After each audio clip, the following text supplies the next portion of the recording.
I still remember the exact sound it made, not the yelling that came before it, not the people around us going quiet. Just that one sharp crack when the glass hit the marble floor of the Harrington Grand Ballroom, and then the scraping sound of the pieces sliding outward across the tile, catching the chandelier light like scattered diamonds. 200 people in that room, conversations frozen mid-sentence, forks held in the air, and I just stood there in my dress shirt and sport coat, staring down at what used to be my trophy, while Randall Bush stood over me, his face flushed dark red, breathing hard through his nose like a man who had just remembered he was not actually in charge of everything. "You ungrateful piece of work," he said, low, tight, aimed directly at me. "You're finished here." A hotel staff member appeared from somewhere to my left. Young kid, maybe 22, looking at the floor and then at me with that expression people get when they witness something they were not supposed to see. I looked at the broken pieces, then I looked at Randall, then I turned and walked back toward the ballroom without saying a word. My name is Walter Colby. I was 54 years old when my boss smashed my award on the floor at the company gala, all because I refused to hand over my $1.8 million client to his unqualified nephew. What I did next left him cleaning out his own office. I'm not the kind of person who set out to build a career in B2B consulting. I started in outside sales in my early 30s, cold calling small manufacturers out of a shared office that smelled like burnt coffee and old carpet. No prestigious degree, no family connections in the industry, just a work ethic and the ability to sit across from someone, shut up, and actually listen to what they needed. I joined Bush Advisory Group when I was 43. It was a solid mid-size firm, decent reputation in industrial and supply chain consulting, real potential for someone willing to put in the work. Over my first several years there, I built a steady book of business, nothing that made headlines. Reliable accounts, clients who renewed without drama, a name in the industry that meant something because people knew I did not oversell and I did not vanish after the ink dried. Then came Ridgeline Industrial Supply. Ridgeline was not an easy account to crack. Howard Sims, the CEO, had been burned twice by consulting firms that came in with polished presentations and then sent junior people to handle the actual work. He was the kind of man who watched more than he talked, asked questions that sounded simple but were not, and had zero patience for anyone he caught performing instead of solving. My first call with Howard lasted 20 minutes. He agreed to a site visit. That visit was supposed to be an hour. We ended up walking his main distribution facility for close to 4 hours. He showed me the floor, the logistics choke points, the supplier relationships that looked fine on paper but were bleeding margin in practice. I took notes. I did not pitch once. "You know what I appreciate," he said as we were wrapping up near the loading dock. "You asked more questions than you answered. That is rare." We did not sign anything that day, or the next meeting, or the one after that. I knew better than to push. Over the following 14 months, I checked in when I had something worth saying. I sent Howard data when I found something relevant to his operation. When his company hit a rough patch with a key supplier, I drove 3 hours on a Saturday to sit with his logistics team and think through options. We had not signed a single dollar of contract at that point. When Howard finally called me to move forward, the initial agreement came in at $1.4 million annually. Within 18 months, with expanded scope and add-on services, it was $1.8 million. It was the largest active account in our firm. It represented nearly 19% of our office's total annual revenue. And there was one other detail that mattered more than the dollar figure. Howard had insisted on a specific clause in the contract. His name, Howard Sims, was listed as the required approving party for any personnel change on the account. If Bush Advisory wanted to swap out my role, Howard had to sign off on it in writing. He had been burned before by firms that shifted personnel without telling him. He was not going to let that happen again. At the time, I thought it was just good client relations, a sign of mutual trust. I did not think of it as protection. I should have. For about 2 years after the Ridgeline contract was signed, everything ran smoothly. The account grew. I brought on 2 people to help manage the workload. Howard referred us to a smaller logistics company that became a solid secondary account. I was finally paying down debt I had been carrying for longer than I wanted to admit. Things were good. Then Randall's nephew showed up. Stuart Bush was 26 years old, fresh out of a graduate business program, and carried himself the way some young men do when they have been told their whole lives that the right credential is the same thing as actual capability. He was not a bad person. He was just nowhere near ready for what Randall had already decided to hand him. Randall announced during a staff meeting that Stuart would be rotating through different teams to gain real-world experience. Made sense on paper. Stuart spent 2 days with our media buying team, 3 days with the operations analysts, and then appeared at my office door one Thursday afternoon without knocking. "Uncle Randall says I should shadow the Ridgeline account," he said. He was already looking at his phone. I pulled up a chair for him and spent the next several hours walking him through everything. Howard's communication style, which was direct and did not respond well to buzzwords. The history of the supplier disputes that had nearly cost Ridgeline 2 major contracts before we helped stabilize the relationships. The quarterly review format Howard preferred, the reason we never sent proposals without a phone call first. Stuart nodded along. He took almost no notes. At one point, while I was explaining the logistics margin analysis we had built for Howard's team, Stuart looked up from his phone and said, "Seems like mostly relationship maintenance, right?" Not exactly rocket science. I did not respond to that. I finished the walkthrough, thanked him for his time, and watched him leave. I knew what was coming. I had seen this pattern before, not at this firm, but in an earlier job years ago, a nephew, a daughter, a college roommate's kid. It always looked the same from the outside. The decision was already made. The conversation with me was just paperwork. 2 weeks later, Randall called me into his office. He leaned back in his chair the way he did when he wanted to appear relaxed about something he had already decided. "Stuart showed real instincts during his time with your account," he said. "I think he is ready to step into the primary role on Ridgeline." I kept my voice level. "Randall, Stuart spent one afternoon looking at that account, and Howard Sims is named in the contract as the required approving party for any personnel change. We need his written sign-off before anything moves." Randall's expression did not change much, but something behind his eyes shifted. "Contractics can be amended. Stuart needs a real account to develop on.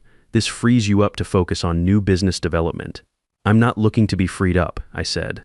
"And Howard values consistency above everything else. He has told me that directly. If we go in and announce a change he did not ask for and did not approve, we are going to have a serious problem." "Are you telling me my nephew is not capable of handling this account?" "I'm telling you the contract gives the client the right to approve this change. That is not my opinion. That is the agreement we signed." Randall looked at me for a moment. "I would hate to think you are the type who does not support bringing up the next generation." I recognized that sentence for what it was. It was not a question. It was a warning dressed up as a concern. I left his office without a final answer being given by either of us, but I already knew what I needed to do. That evening I called my attorney, not out of panic, out of habit. When something important is about to move, you want to know exactly where you stand before it moves. He walked me through the non-compete clause, what it covered and what it did not, what my rights were if I resigned voluntarily versus being terminated, and what documentation I should request. I took notes. I felt better with a plan in hand than I had felt in weeks. Over the following month, I stayed professional and I stayed put. I did not refuse Randall outright, but I made sure every Ridgeline communication ran through me. When Stuart started emailing Howard's logistics team directly without copying me, I found out because Howard told me himself over lunch. "Who is this young man?" Howard asked, setting down his coffee. "He has been reaching out to my people directly. Nobody told me about any change." I made a decision right there at that table. "Howard," I said, "I want to be straight with you. There is internal pressure at my firm to transition your account to Randall's nephew. I have been pushing back because our contract requires your written approval for any personnel change. I wanted you to hear this from me before anyone else came to you with a different version of the story." Howard was quiet for a moment. He looked out the window, then back at me. "Do you know why we chose your firm, Walter?" "Because of the work," I said. "Because of you," he said. "We had been through 2 other consulting firms before you, interchangeable people with interchangeable presentations. You came into our facility and spent 4 hours asking questions. You drove here on a Saturday when we had a supplier problem and we had not paid you a single dollar yet. That is not something you replace with a resume." He picked up his coffee again. "I will handle things on my end," he said. That was all he said. With Howard Sims, that was enough. The annual industry awards dinner was 3 weeks away. Howard and his wife, Gloria, were already confirmed as my guests. I had no idea that evening was going to be the moment everything broke open. I was just looking forward to a good dinner and a chance to recognize the work our team had put in on the Ridgeline account. I should have known better. Randall was not the kind of man who waited for the right moment. He made his own moments. The Harrington Grand was the kind of hotel that made you feel like the evening mattered before you even sat down. High ceilings, chandeliers that threw warm light across everything. Round tables set for 10 with white linens and centerpieces that someone had put real thought into. Our firm had been holding this annual industry dinner for years. It was the one night where clients, partners, and the people doing the actual work all ended up in the same room. Howard and Gloria Sims were seated at my table. Randall was 3 seats down. Stuart was there too, in a suit that fit well and a confidence that had not been earned yet. Diane had driven up to meet me there. She squeezed my hand under the table when she saw Randall walk in and caught the look on my face. "Just get through dinner," she said quietly. The awards portion started around 8. I received the Top Account Builder of the Year recognition, given by the industry association, not the firm. The presenter cited the Ridgeline relationship specifically, noting the scope of the account and the length of the engagement. Howard and Gloria applauded. A few people at nearby tables who knew the history of that account gave it a little extra. I carried the trophy back to my seat. It was heavier than it looked. Glass with my name etched into the base, clean and simple. I noticed Randall was not clapping. He was watching me with the expression of a man running calculations. I had seen that look before in my career on people who had just decided something. I set the trophy down next to my water glass and picked up my fork. I did not get a single bite in. Randall leaned forward across the table, loud enough for the whole table to hear, and said, "Howard, I wanted to personally share some exciting news. Starting next quarter, Stuart is going to be stepping into the primary role on your account. Walter has done a tremendous job building the foundation, and now we are ready to bring some fresh energy and new thinking to the relationship." The table went quiet, the way rooms go quiet when something happens that was not on the program. Howard looked at me, then at Randall, then back at me. "This is the first I'm hearing about any change," Howard said. His voice was even, which with Howard meant he was not pleased. Randall smiled the way he always smiled when he thought he was controlling the room. "Just a routine staffing adjustment. Nothing that should concern you. Our contract requires my written approval for a personnel change on this account," Howard said. "I have not given that approval." Randall waved a hand. "That is a minor detail we can sort out through the normal process. Walter was just about to speak with you about the transition, weren't you, Walter?" Every person at that table looked at me. I had maybe 2 seconds to decide what kind of man I was going to be in that moment. I could have gone along with it. Nodded, smoothed it over, told Howard we would talk later, preserved the dinner, saved the evening, and handed over everything I had built on my way out the door. "No," I said, "I was not." Randall set his fork down. "Excuse us," he said to the table, his voice dropping about 10 degrees. "Walter, a word." He walked toward the corridor just off the main hall. I followed. We stopped in a space between the ballroom entrance and the hotel service doors, still visible to the tables nearest the edge of the room. He turned on me before I had fully stopped walking. "What exactly do you think you're doing?" he said. "My job," I said, "which is representing the client's interests. Your job is to follow my direction. I built this company. I decide how accounts are staffed. The contract disagrees with you on that specific point," I said. "Stuart is more than capable of handling Ridgeline. He has a graduate degree from a top program. He spent one afternoon looking at that account," I said. "He does not know Howard's communication style, the supplier history, the margin structure, or why we do quarterly reviews the way we do them. A degree does not cover any of that." Randall stepped closer, his voice dropped lower. "You went behind my back. You talked to Howard before I could get there. You poisoned the relationship against my nephew." "I told Howard the truth," I said. "That is all I did." "You call it truth." "I call it insubordination. Call it whatever you want," I said. "But Howard Sims has the contractual right to approve this change, and he has not approved it." That was when Randall reached out and grabbed the trophy out of my hand. I did not see it coming. One moment I was holding it, the next it was gone, and then it was on the floor. The crash cut across the ballroom noise like a gunshot. The glass hit the marble and broke apart cleanly, the pieces spreading outward across the tile in every direction. For a moment, maybe 2 full seconds, the entire room went silent. Not just our corner, the whole room. I looked down at the pieces. Then I looked up at Randall. His chest was heaving. His face was dark. He said, "You are finished here," loud enough for the nearest 3 tables to hear every word. I did not respond. I turned and walked back into the ballroom. Howard Sims was watching from the table, completely still, his expression unreadable in the way that meant he had seen exactly what he needed to see. I did not go back to the table. I got my coat from the coat check, found Diane near the lobby, and told her we were leaving. She did not ask questions until we were outside and the cold air hit us. I gave her the short version on the walk to the car. She listened without interrupting, which is one of the things I have always appreciated about her. When I finished, she said, "What are you going to do?" "I already know what I'm going to do," I said. "I just need tonight to make sure I do it right." My phone buzzed before we reached the car. A text from Howard Sims. It said, "Call me in the morning." This is not over. I slept about 3 hours, not because I was panicking, more because my mind was already working through the steps and would not stop long enough to let me rest. By the time my alarm went off at 6, I had the sequence clear. At 7:30, I was sitting in my attorney's office. I had called him the night before and he had agreed to come in early. We went through everything again, more carefully this time. The non-compete clause covered solicitation of clients, meaning I could not directly recruit Bush Advisory clients to a new firm or to myself. What it did not cover was clients who chose to leave on their own, or clients who reached out to me first.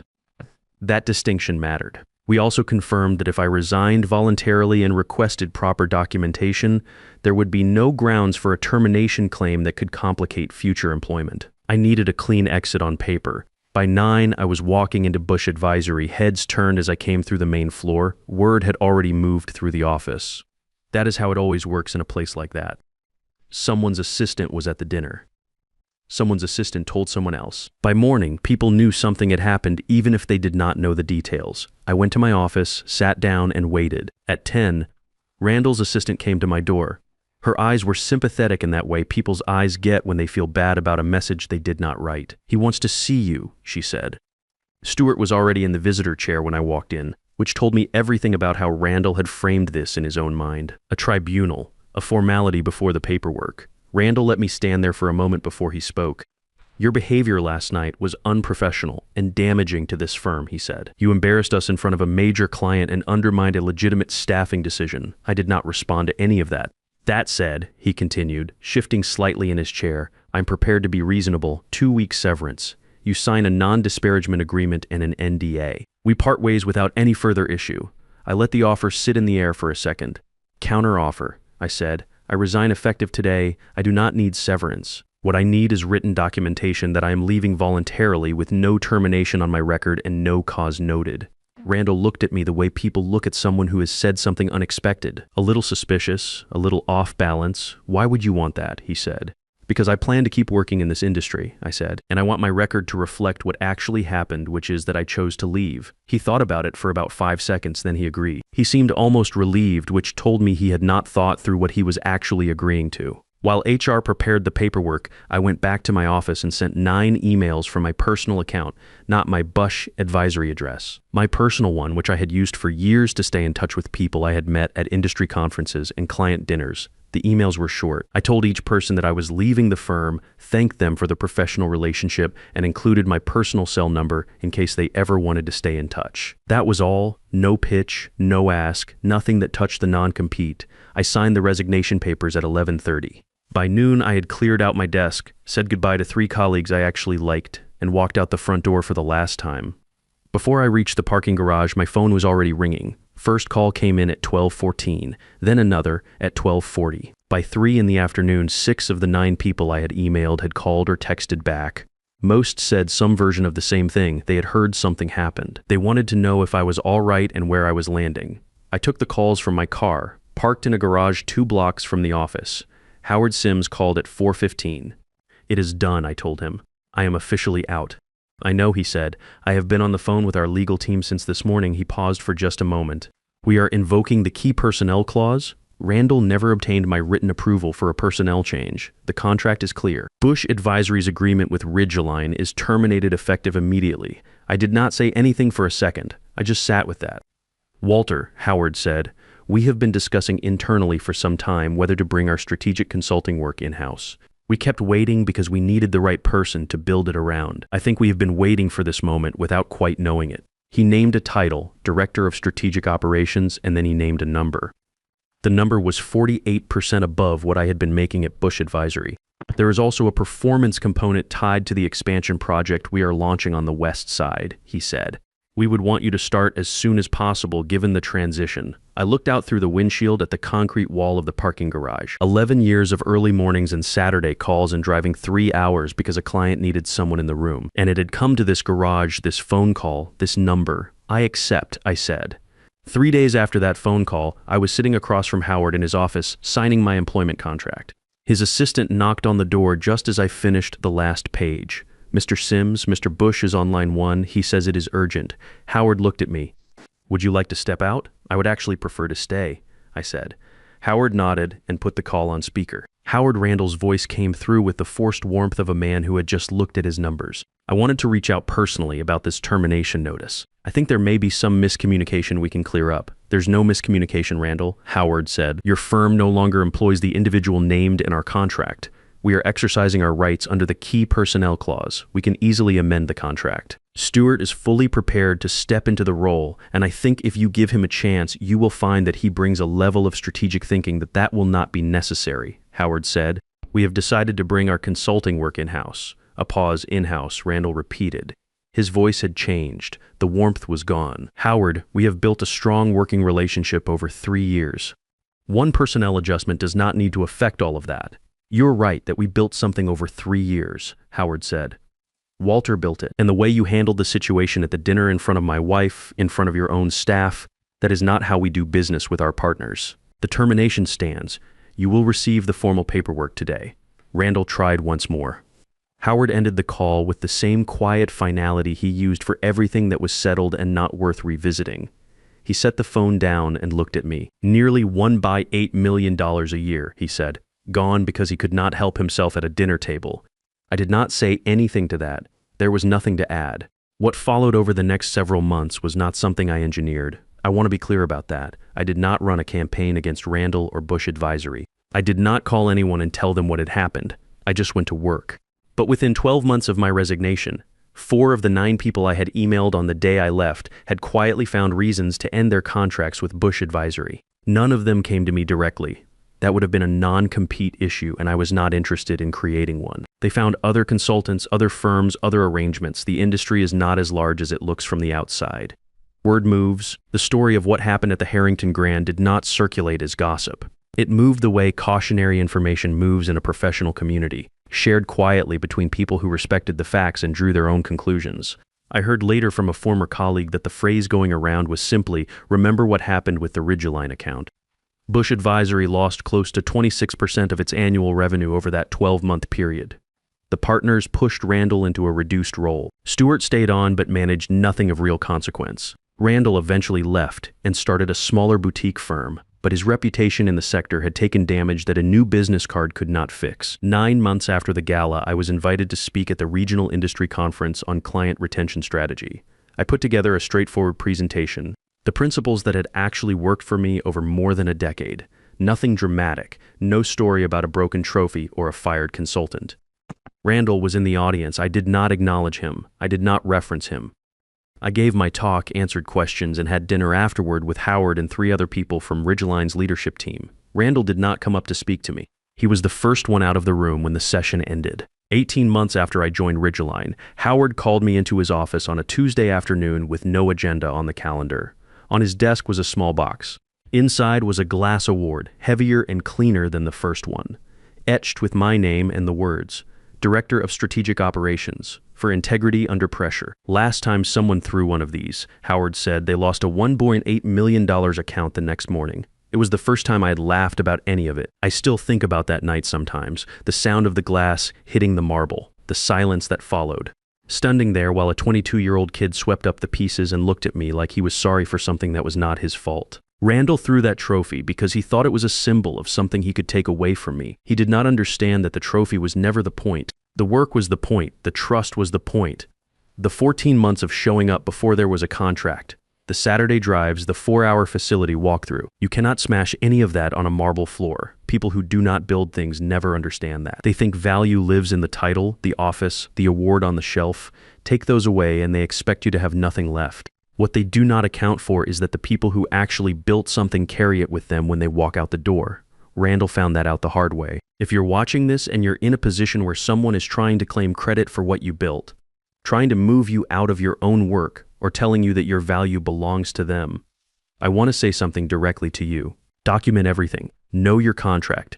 Do not hand over anything that was earned through your own effort without making them account for every clause they agreed to. This is not just about jobs or accounts or money. It is about a pattern that shows up everywhere, in offices, in partnerships, in any situation where one person builds something real and another person decides they should be the one to benefit from it. The builders always have more options than they realize, because what they built does not stay behind when they leave. Walking out of Bush Advisory that afternoon was not a defeat. It was the moment I stopped playing inside a set of rules that were designed to take from me and started operating on my own terms. If this story connected with you, I would genuinely like to hear about it in the comments. Have you ever had a moment where someone tried to take what you built and you had to decide whether to fight for it or find a smarter way out? Tell me what happened. And if you're not subscribed yet, hit that button. There's more to come.